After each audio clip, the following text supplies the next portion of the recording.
Hi Stars, welcome back. So today I'm here with my good friend Arwynne O'Neill, and in this episode we're going to be discussing Saturn in Pisces. So Arwynne, I think you have quite a little bit of information for us about this current transit. I did a bit of research, yeah. It's an interesting one. So what can you tell us for Saturn in Pisces? Well, it will be going, it actually did go into Pisces on March 8th, 2023. Right. And it will be there until March 24th, 2026. So that's a good 3 years, solid right there. The last, it was in Aquarius, obviously, previous to this, and that was from December 17th, 2020 to March 7th, 2023. So that kind of gives you an interesting... It's most of COVID, for example, all the things that have happened are kind of characteristic of Saturn in Aquarius, and we, don't have to talk about that, but... Alrighty. Yeah. So what is this shift? How do we think it may be expressed? Well, I mean, obviously, it's a big shift from Aquarius to Pisces. They are very different signs. Some of the sign changes tend to be, kind of a little more flowing. I think like Virgo to Libra isn't all that jarring. Sagittarius to Capricorn is sort of a, little smoother, but Aquarius to Pisces, that's a jarring one. And then, Pisces to Aries is another like very jarring kind of transit. So it's, I think definitely, we will see some different, sort of feeling of, first of all, obviously, let's talk about what Saturn means. Okay. What is Saturn? Saturn is about restriction. It's about limitation. It's about structures, government, control, tradition. Yeah. If our listeners wanted to explore Saturn a little more, do you have any particular book that you'd like to recommend that they go to? Well, obviously, Liz Green's Saturn, A New Look at an Old Devil. That's sort of the OG. She's definitely, It's a classic. It's a classic, for sure. Classic, yeah. There's probably been some written since then, but some things are classics for a reason. Interesting. Great. Yeah. So Pisces obviously is a water sign. It's the wateriest of the water signs. It's about creativity, spirituality, sort of addiction, religion.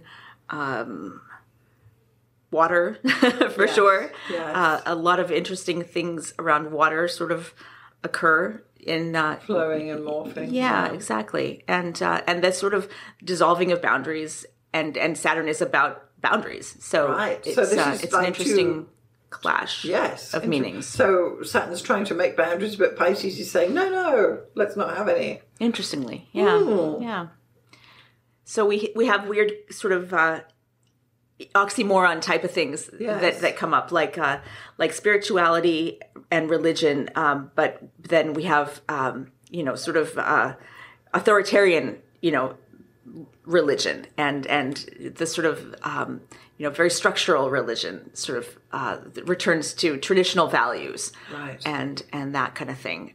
So things that seem like they're in conflict or the meanings are sort of opposite, but really they we do see them a lot in society.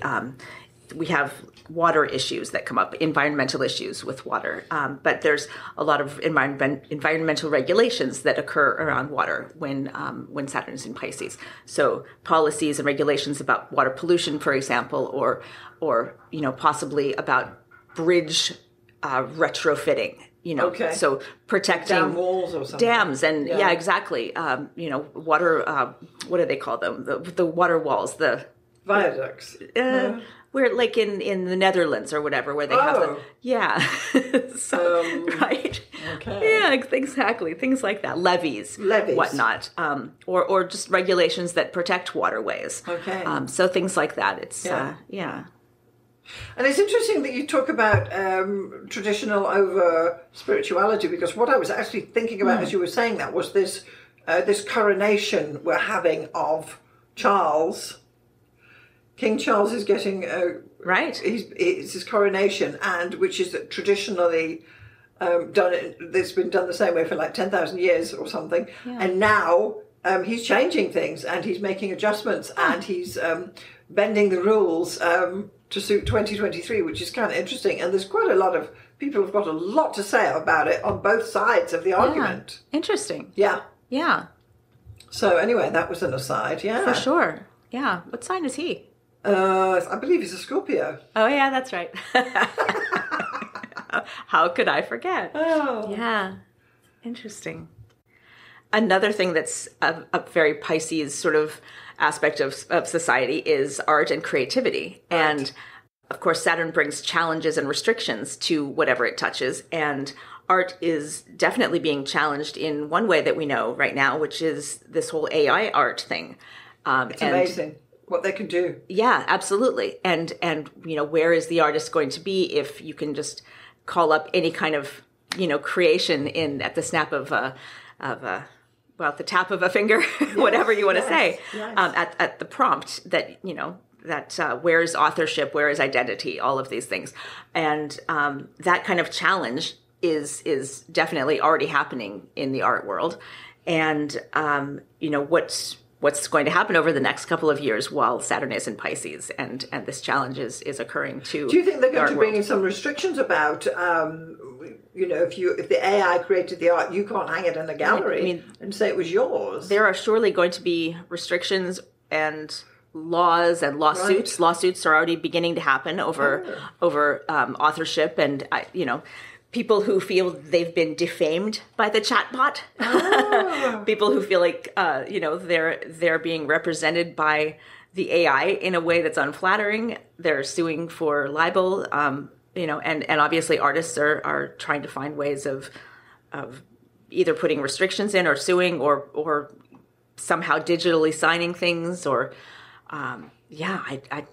who knows where this will go. Gosh. But it's a really interesting time. Yes. And also, as one of the things that Pisces does is, Saturn in Pisces could be like a return to some sort of traditional forms of art or right. communal forms of art, right. which is a very, Piscean thing. So, dance, classical forms of art, mm-hmm. Different things like that. Also, psychedelic art is an interesting kind of, Piscean take on art that's had a huge resurgence.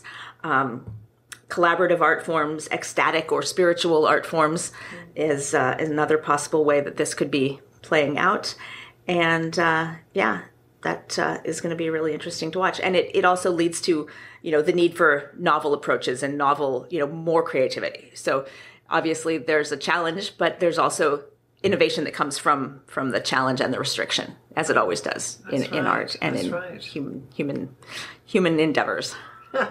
I've always thought that the art that when Saturn's going through there is like murals on a wall, where you've got this massive wall and multiple people could contribute to Absolutely. These murals. We've got an awful lot in our city. Oh, it's amazing. I love them. I've actually.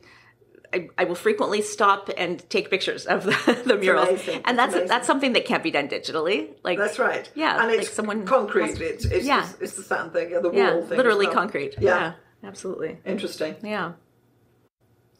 And one more thing that I'm seeing as a possible thing that's going to be coming up in the next couple of years is a collective unconscious. And, Pisces being this watery sort of subterranean, subconscious, unconscious sort of energy. And Saturn influencing that or Pisces influencing the Saturn, however you want to say. So there could be a lot of social and political issues coming up around mental health, addiction, neurodivergence, and collective trauma, PTSD, what have you. These the psychedelics that are now being used to treat PTSD, that's a really interesting thing. So the government is now sanctioning, especially for war veterans, the use of psychedelic medicines to bring people out of the trauma that they had from being in war. Yes. Which is this fascinating, I think, very sort of Saturn and Pisces thing where you're saying, okay, so these things that we've vilified, these medicines, these chemicals, these plants that we've vilified for, now dozens of years and said this, you'll go to jail forever. Right. But now we're saying, okay, maybe these can be actually used to treat people and bring them out of this horrible, crippling trauma and depression from being in war, which is an amazing, I think, convergence of history and these energies, which is. So, are you saying you think that there's going to be a relaxing on the laws or absolutely how the government is dictating the use of these 100%. products? And we're already seeing it for sure. Yeah, yes, it's fascinating, and I think long overdue.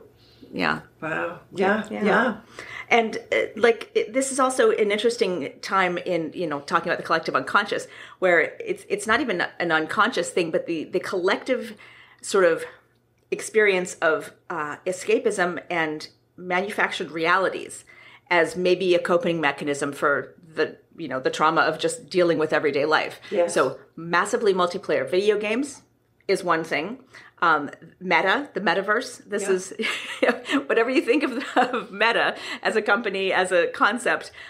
It's happening. Virtual reality has been promised for decades now. It's here. Yeah. And what could be more Saturn and Pisces than like a technology that allows you to enter into like a collective reality that's not really real, but it is it's interesting. Yeah. So I think that's definitely another Saturn and Pisces thing. So are you thinking that more and more people are going to be like, dare I say, sucked into these things rather than living in the real world almost, that these like video game types environments will be more appealing to a place to be rather than having to struggle with the realities of... It's kind of like how... escapism. I mean, yeah, but it's kind of like how COVID forced us all indoors, and then we found ourselves on Zoom in Zoom meetings with all of the invasive pervasive of like a 24-hour work day in some cases for some people and in some companies.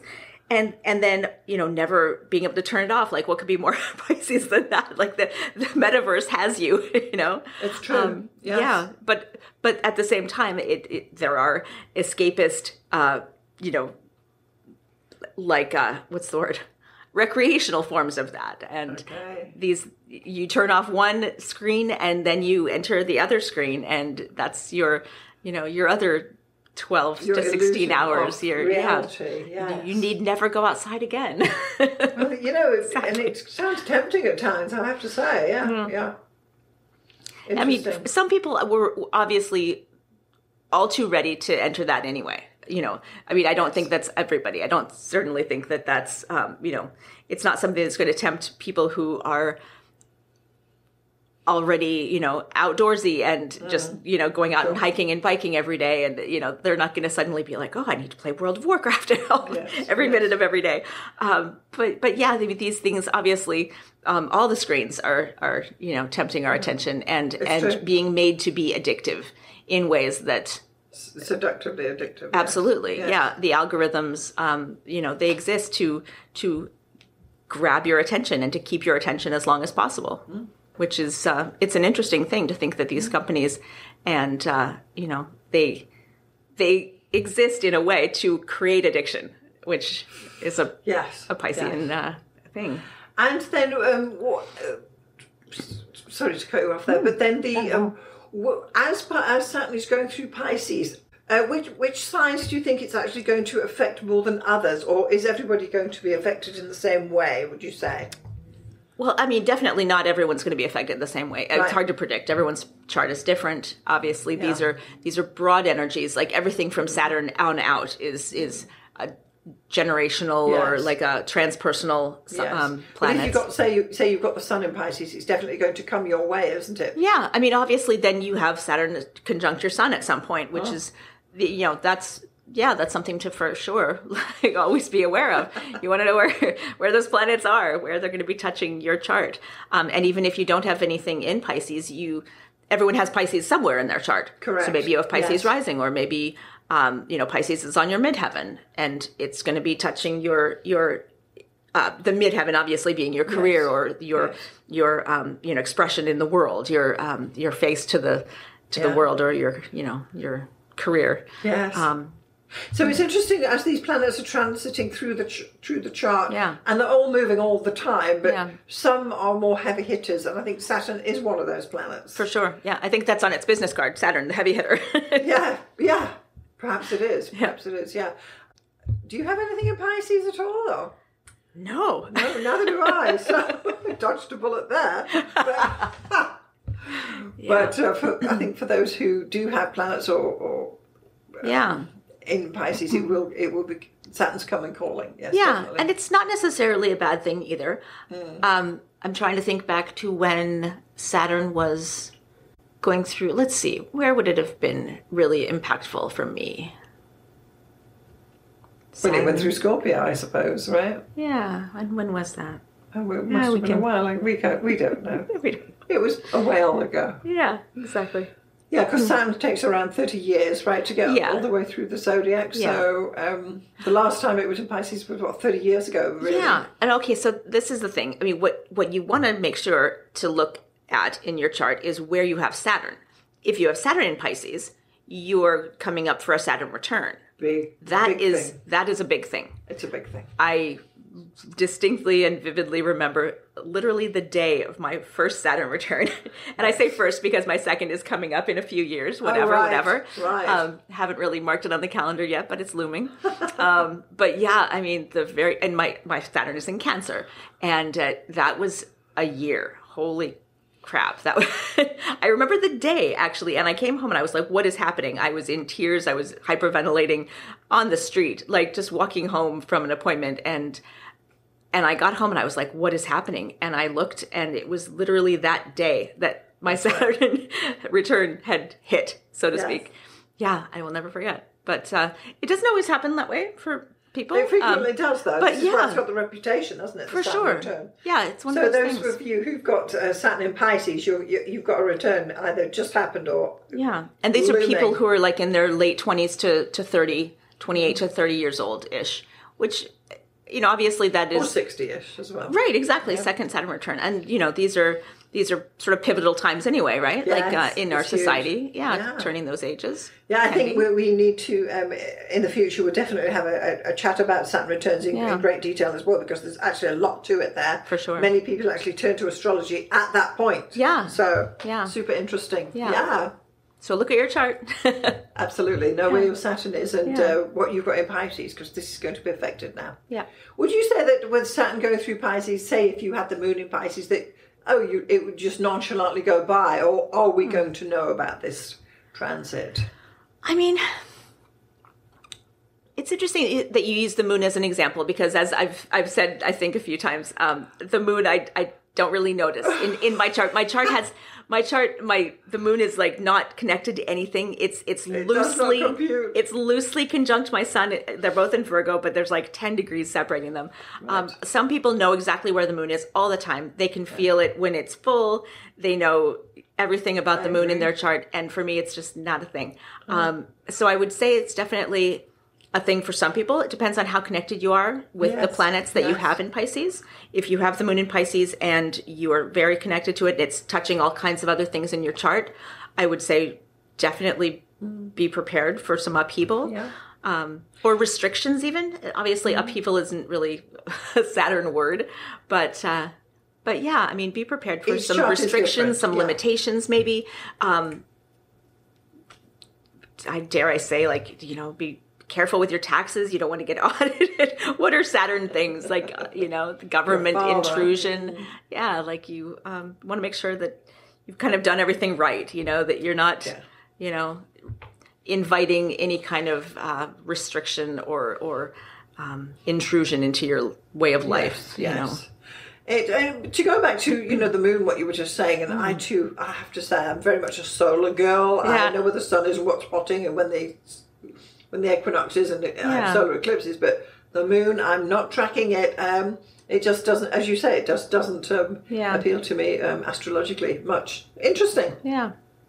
So now, just one other thing that I was thinking of, that when you were last on the show, you were talking to us about how when you launched into using astrology publicly, you actually gave a lecture at a conference about Neptune and Saturn. And I was wondering if maybe you could make that link available for our listeners. I would love to. It was about the opposition of Saturn and Neptune back in 2006. Okay. And what's interesting about that now is that they're not conjunct this time around, but they are both in Pisces. at Yes. this time. And they won't actually be conjunct again until the next time Saturn goes into Pisces, which is in 2052. But they will be very close this time around because they are both in Pisces. And that is a really interesting energy. Obviously, the opposition is different from the conjunction. Sure. Very, similar, but different. It's part of the same cycle. And obviously the conjunction and the opposition are sort of the two, the big aspects. That's right. So that would be great if we have some of our listeners maybe wanted to dig a little deeper into what we're saying here and find out a little bit more about the type of work you've been doing as well. Yeah, thank you. Great. It's a really interesting historical cycle. Like Saturn and Neptune are a fascinating, kind of, it was called heavy water. So that's heavy water. Saturn and Neptune, heavy water. Yeah. Well, you can still call it that now because Saturn's in Pisces, right? Absolutely. I mean, the two key words I came up were with limiting beliefs. Yeah. Which is the two combinations of the two, but heavy water works just as well, actually, which is kind of interesting too. Yeah. Okay, Arwynne. Well, thanks so much for joining us today, and we look forward to having you on the show again in the future. Thanks so much, Alison. I look forward to it as well.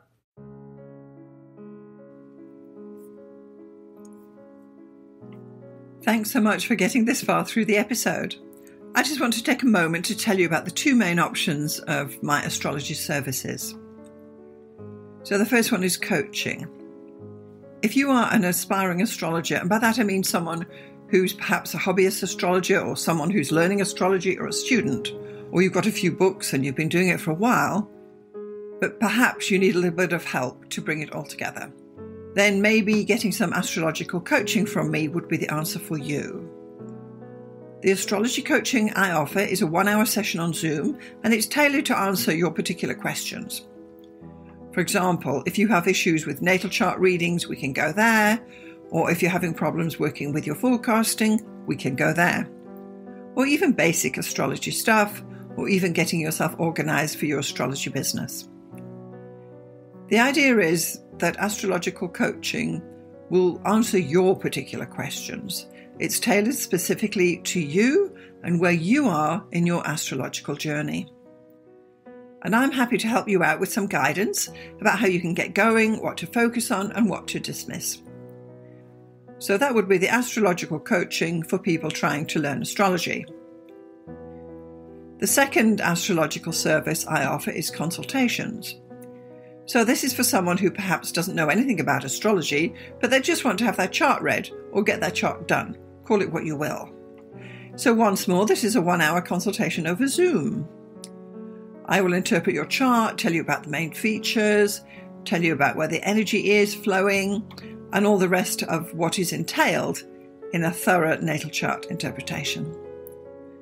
I can also add in some forecasting in there too, bearing in mind we only have 1 hour. So just in summary, I've got coaching for people who want to learn astrology, and I've got consultations for those who want to get an astrology reading done. I'm Alison Price from Starzology.com. Thank you so much for listening. We'll see you next time.